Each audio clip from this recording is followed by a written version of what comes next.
Most people think attraction is built on jokes, confidence, or chemistry you either have or don't. But underneath all of that is something quieter and far more powerful: the feeling of being seen. Nothing creates that feeling faster than a question that reaches past small talk and touches something real. There is a hunger in every human being that has nothing to do with the body. It is the hunger to be seen, not glanced at, not summarized. Seen the way the sun sees a field, touching every blade of grass the same, holding nothing back. And when you sit across from a woman and ask her a question that comes from real curiosity, not a line you rehearsed, not a strategy you memorized, but a question born because you actually want to know, you are doing something rare. You are lighting a small fire in a room that has been cold for a long time. Think about how many people move through her life asking her what she does, where she's from, what she'll have to drink.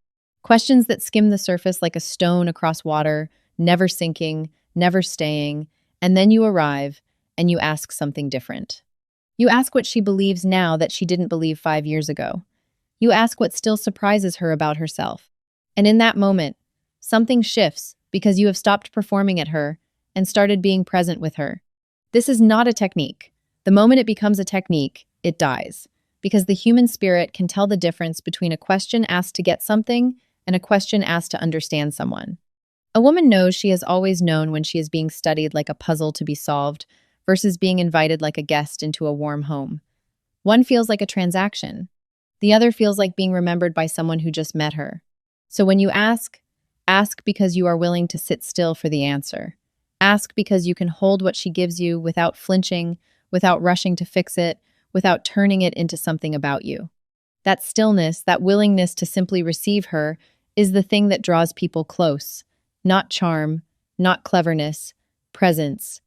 The rarest gift one person can give another is their full attention, offered freely, without an agenda hiding behind it. And that is where real closeness begins, not in the question itself, but in the quality of listening that follows it. Now, I want to tell you something about the body that most people never stop to consider. The body does not lie the way the mind sometimes does. The mind can smile when it is breaking. The mind can say, "I'm fine," through clenched teeth. But the body keeps its own counsel, and it will not open, it will not soften, it will not lean toward another human being until it decides, deep in some ancient and wordless place, that it is safe to do so. This is the part so many people miss entirely. They chase heat before they have built any warmth. They reach for a spark before they have offered any shelter. And the body, wise as it is, simply will not cooperate. You cannot rush a nervous system. You cannot talk your way past it, charm your way past it, or perform your way past it. It answers to only one thing: safety, and it will not be hurried. So when you ask a question that says, without ever saying it outright, "You can tell me the truth and I will not use it against you," you are speaking directly to that guarded place. A question like, "What's something you don't usually admit to people?" is not really about the answer at all. It is a test, a gentle knock on a door, asking permission to be trusted.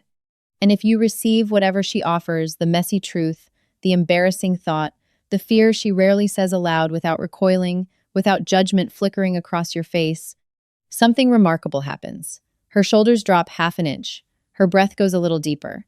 She has just learned, in her body, and not just her mind, that she does not have to brace herself around you. This is not seduction. Let me say that plainly. This is the oldest work there is, the work of becoming a place where another person can set down their armor. Long before there is any spark, any electricity, any of what we call chemistry, there must be this: the quiet, unglamorous labor of proving, again and again, that you are safe to be near. Nothing that matters was ever built on a foundation of fear. Not trust, not intimacy, not love that lasts past the first few weeks. So if you want closeness, do not chase it. Build the ground it can stand on. Let her nervous system exhale in your presence before you ever ask it to feel anything more. I want you to think, for a moment, about the last time someone truly asked about you. Not what you do, not how your week was in that automatic way we all ask and answer without listening, but you, the shape of your inner life, the things you carry that nobody thinks to inquire about. Take your time. Some of you are still searching for the memory. And that, right there, is the truest thing I can tell you about human beings.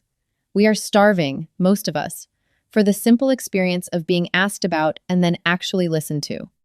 We live in a world loud with attention and empty of it at the same time. 1,000 people can see her photograph in a day, and not one of them will ask what she was thinking when it was taken. She can walk through a room full of people who know her name and still feel, in the marrow of her bones, entirely unknown. This is not because people are cruel. It is because most of us were never taught how to ask, and fewer still were taught how to listen once the asking is done. So when you ask her something like, "What makes you feel most like yourself?" understand what you are actually offering her. You are not offering a clever line. You are offering her a mirror she rarely gets held up to her. You are saying, without saying it, "I think your inner world is worth my time." And because that experience is so uncommon, it does not fade the way flattery fades. Flattery is forgotten by dinner. Being witnessed is remembered for years. This is why the question itself matters so much less than what happens after it. Anyone can memorize a good question. Far fewer people can sit in the silence that follows it, resist the urge to fill that silence with their own voice, and simply let her find her own words. That patience, that willingness to wait for someone else's truth instead of rushing toward your own, is the rarest form of attention left in this world, and it is remembered precisely because it is rare. So do not ask to impress her. Ask because you understand a hunger she may not even have named for herself, the hunger to be, for once, truly seen by another set of eyes.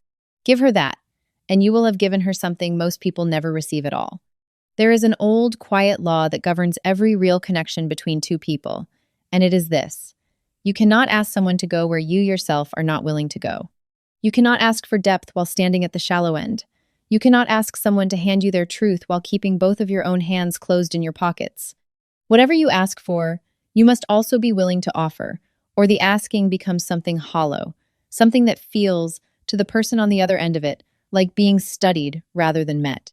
This is why a question that exposes something in you is worth more than 100 questions that expose nothing. When you ask her something tender, and then, without being asked, you offer something tender of your own, a fear you carry, a moment that changed you, a truth you don't often say out loud, you are not performing vulnerability. You are practicing it. And there is a difference the body can always feel. Performed vulnerability is a costume. Practiced vulnerability is a door left open on both sides at once. Think about what it does to a person when they realize the exposure only runs one direction. She shares something real, and you simply receive it, offering nothing of yourself in return. Eventually, that stops feeling like intimacy and starts feeling like an interview. But when you meet her disclosure with your own, not immediately, not competitively, but honestly, something entirely different happens. The exchange becomes mutual. It becomes a bridge instead of a one-way mirror. And bridges, unlike mirrors, can actually be walked across by both people toward each other. This is the part so many people skip, because it is the hardest part. It is easy to ask a question. It is much harder to sit in the discomfort of your own honest answer, offered without being asked, simply because fairness demanded it. But this is exactly the labor that turns a conversation into a connection. Nobody trusts a person who only takes. Everybody, eventually, trusts a person who is willing to give exactly what they ask for. So the next time you ask her to open a door in herself, walk through one of your own first. Let her see that vulnerability is not a test you're administering, it's a language you're both learning to speak together.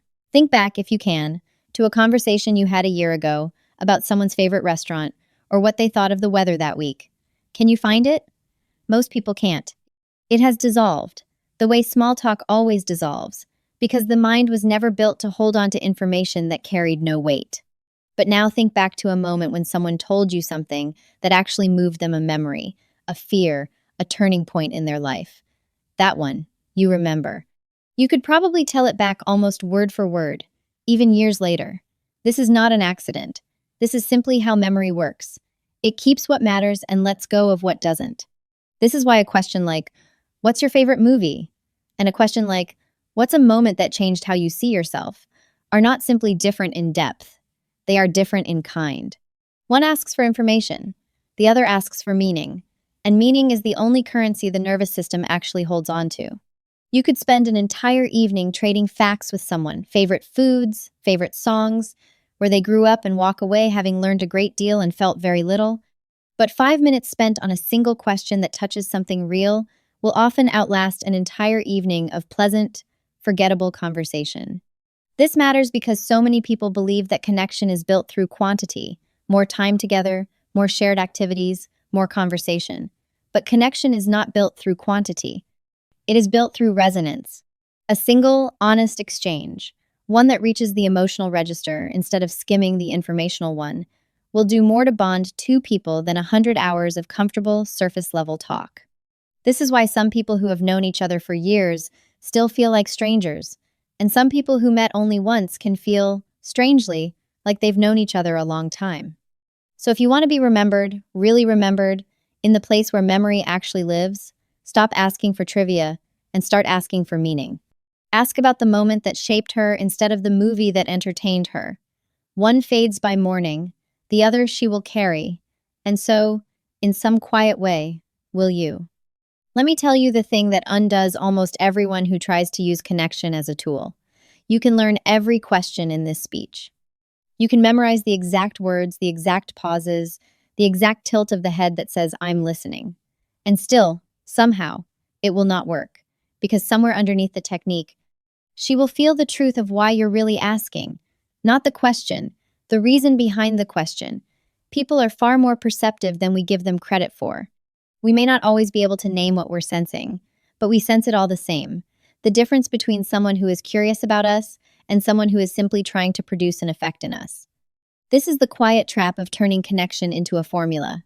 The moment your goal becomes make her feel something, rather than understand who she actually is, the entire exchange changes shape, even if the words stay exactly the same. It becomes something done to a person instead of something shared with them. And somewhere in her body, even if her mind can't articulate it yet, she registers the difference. She feels handled instead of held, managed instead of met. And whatever warmth might have grown between you quietly starts to close instead of open. This is why the questions in this speech were never meant to be a script.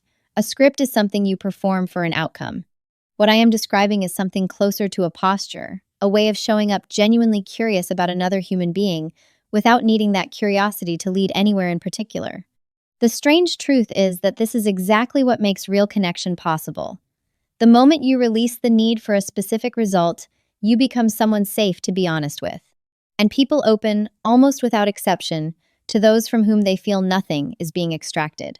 So if you take one thing from everything I've said today, let it be this. Ask because you want to know, not because you want to gain something. Listen, because the answer matters to you, not because you're waiting for your turn to respond. The questions were never the point. They were only ever doors. What actually draws people close is what you do once they walk through, whether you meet them with real presence or with a plan disguised as one. None of this is a formula for making someone feel something on command. Real connection was never engineerable that way.